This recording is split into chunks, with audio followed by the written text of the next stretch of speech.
Hello friends, today we will learn more about how to secure activities. In our previous video, we have already learned how to secure private activity.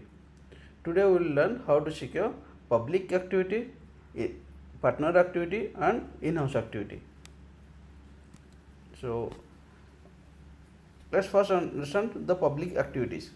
So the purpose of the public activity is it will be used by any applications, means any third party applications or in-house applications, any application can use that. And in that case this is the least secure activity. That's why the major idea is not to share or send the sensitive information inside the public activities. Now what are the key points to remember in public activities? First, in public activity, set the exported attribute as true and handle the received intent carefully and securely. When resulting a result, do not include any sensitive information. Whereas the mean of this or the purpose of this activity is to be used by any application. So that means the malware can also use this activity. So also do not send any sensitive information, and while receiving result always handle the data carefully and securely. So this is generally how we create an activity. So here we have point number 1, we have mentioned that explicitly set the exported attribute to true while defining the activity name. And here we have taken an example, the activity name is public activity, and we have mentioned Android colon exported equal to true. And similarly we have defined intent filter to receive the implicit in a for specified action. Now point number 2 is handle the received intent carefully and securely. And while receiving the intent or the information, we use get intent, and then either get string extra or there are lots of methods inside that, to where we pass the key name and we receive the value. So we need to handle that carefully. And third point is, while setting the result, do not include any sensitive information. We set the result by using set result method. The there is we can say intent dot put extra, then we pass some information but do not pass any sensitive information there, directly set the result. Now while consuming also or while receiving the result also, we need to handle it carefully. And as I was saying that do not send any sensitive information, that means if we are using that start activity for result, there also inside the intent do not pass any sensitive information. Second not second, is third category is partner activities. The partner activities are the activities which can be used by specific applications. And one example will be, let's say you have built an activity and that needs to be consumed by your few clients or client applications. In that case we use partner activity. And what are the and let's see what are the key points to remember while creating the partner activity. Do not specify task affinity similar to our private activity. Similarly, do not specify launch mode. Do not define intent filter and explicitly set the exported attribute to true.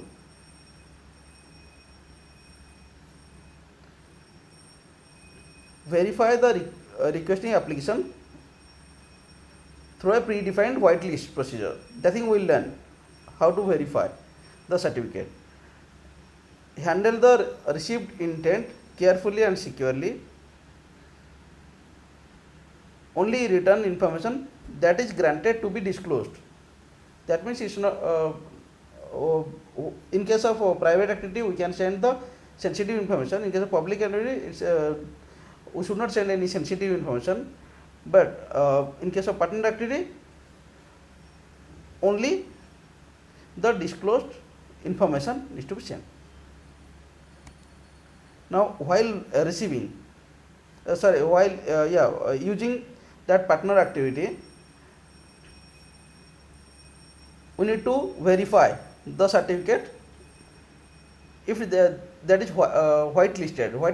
Listed means there will be few applications or certificates that we want which can use our activity. That means we will allow for them and block others. So that allow is known as whitelisting. Do not set the flat activity new task flag while starting any activity. Only send information that is granted to be disclosed. Use explicit intent to call a partner activity. Use start activity for result for partner activity. Reason is that if you use only start activity, not start activity for result, in case of blacklisted application or in case of any failure, it will show you as null or the calling environment cannot get any detail, and it will be difficult to handle the error scenarios. Handle the received result carefully and securely, even though it comes from your partner application. Now, this is one example of how to build the whitelisting. Okay, when we are saying that we need to allow 10 applications to which can use our activity or our application. In that case, that means we will have the predefined list of 10 applications. And what are there are generally the package name is unique for any application, but package name is a direct string. That means we can say even malware can send the similar package name. Instead of that, we will be using the fingerprint, or we can say that SHA SHA-256 value of the certificate. Means so we are saying that first we need to know the certificates of the applications which we want to allow and create a list for those applications. That list will be containing the string. The string is nothing but our certificate has, and then we need to add that or maintain that list. While receiving any activity information, we need to verify against this list whether that signing set or that certificate is already present or is present in our list or not. If it is present, then we will allow, or we will say it is trusted one, otherwise it is not trusted one. Now, while creating or using in-house activity, we need to consider a few more things. What is the purpose of in-house activity? In-house activity is meant or to be used internally.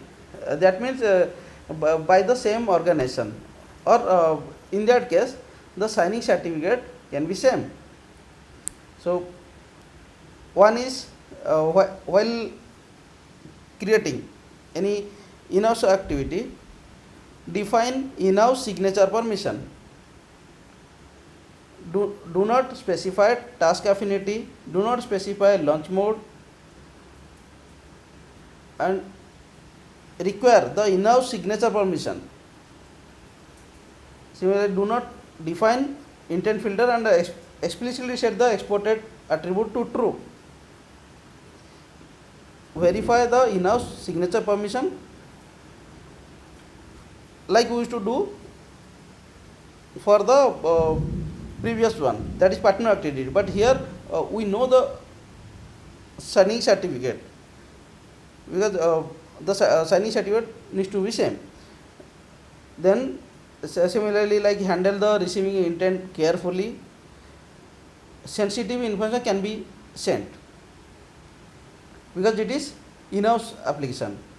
And last point will be while creating, when exporting the APK, sign the APK with the same developer key as the requesting applications. That means we can say that let's say that I have two applications in the same organization, and first application is file manager, second application is photo related, or we can say gallery. So this file manager and gallery should be signed with the same certificate, means same key store. Now this is the example of how we can create one in-house activity. So first is define in-house signature. The point number 1, where we have defined the permission name and the protection level we have given as signature, and if any third party or any malware wants to use it, then needs to use this permission, otherwise there will be error or failure. And now inside the activity, do not specify task affinity, launch mode. The fourth point was that require the in-house signature permission. That means this permission we need to mention that Android :permission, then the complete string.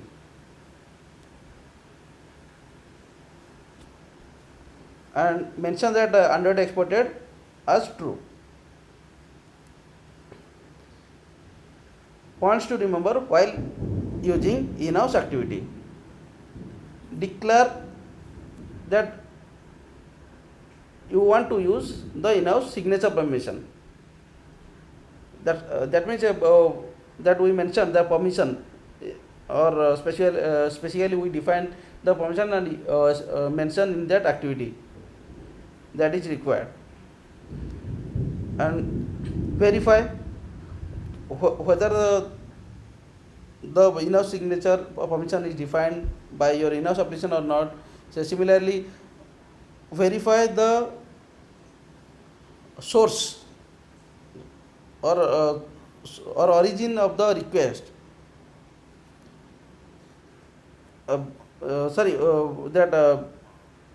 It's not the origin of a request. We can say the destination application is with the same certificate.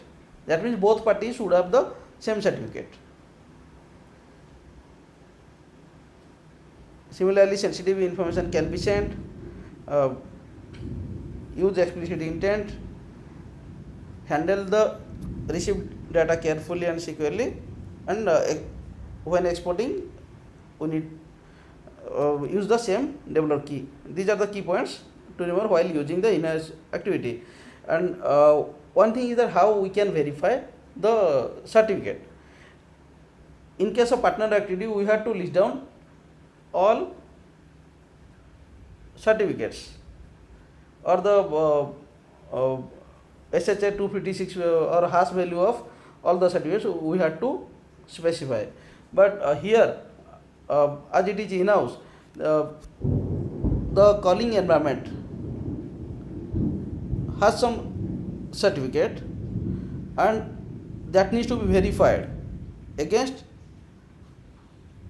our our certificate. That means certificate of our activity. Both needs to be same, because the signing procedure is same, where we have mentioned the same signing certificate. Only that line is the difference.